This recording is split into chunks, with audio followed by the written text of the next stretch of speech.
বেগটা কত ছিল সেটা আগে নির্ণয় করে নিই। এখানে ইউ ইকুয়াল টু কত, 0, যেহেতু স্থির অবস্থান থেকে বলেছে। A equal to 4 metre per second square, আর টি ইকুয়াল টু 5 সেকেন্ড। এখন এখানে আমরা পূর্বে ভিটা বের করে নেব, ভিটা কত, মানে এই যে এই বিন্দুতে ভিটা কত সেটা বের করে নিতে হবে। তো ভি সমান সমান আমরা যে সূত্র জানি, ইউ এ টি ভি থাকলে আমাদের সূত্র হচ্ছে যে v equal to u plus a t. আমরা জানি অবশ্যই, এখানে আমরা জানি। তাহলে ভি এর মান নির্ণয় করবো। ইউ এর মান কত, 0, এ এর মান কত, 4, টি এর মান 5। তাহলে 4 গুণিত 5 সমান হচ্ছে যে 20 মিটার পার সেকেন্ড। এখানে ফ্লাইওভারে ওঠার পূর্ব মুহূর্তে বেগ, এখন ফ্লাইওভারে ওঠার পূর্ব মুহূর্তে বেগ এত আছে, 5 সেকেন্ড চলেছে, যে তখন 5 সেকেন্ড চলেছে কি সুষম মন্দনে।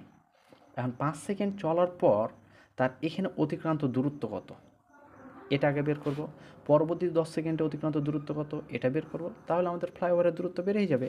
তাহলে 5 সেকেন্ড চলার পর আমরা দেখি যে এখানে তাহলে 5 সেকেন্ড সুষম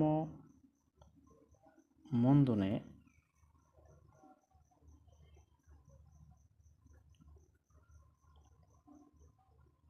অতিক্রান্ত দূরত্ব,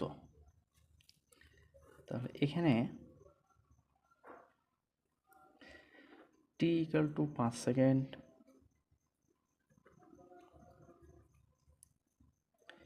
ইউ ইকুয়াল টু এখানে কত, এখানে হচ্ছে যে ওই যে আগে থেকে যে বেগে চলে আসলো সেই বেগটা, কারণ এখান থেকে তো মন্দনটা শুরু হয়েছে, তাহলে এখানে আমাদের ইউ কত, এখানকার বেগ কত, এই পয়েন্টের বেগ ওই যে 20 আমরা বের করলাম আগে, এই যে এই জায়গাতে বের করেছি ওই 20।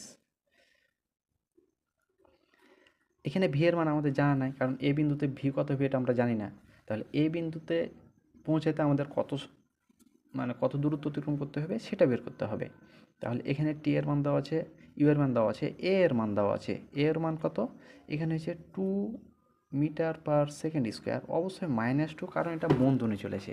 তাহলে আমাদের এখানে যদি এ ইউ টি থাকে তাহলে এস ইকুয়াল টু আমরা সূত্র কি জানি, তাহলে আমাদের এখন এস এর মান বের করতে হবে। এস ইকুয়াল টু কত, S equal to U T plus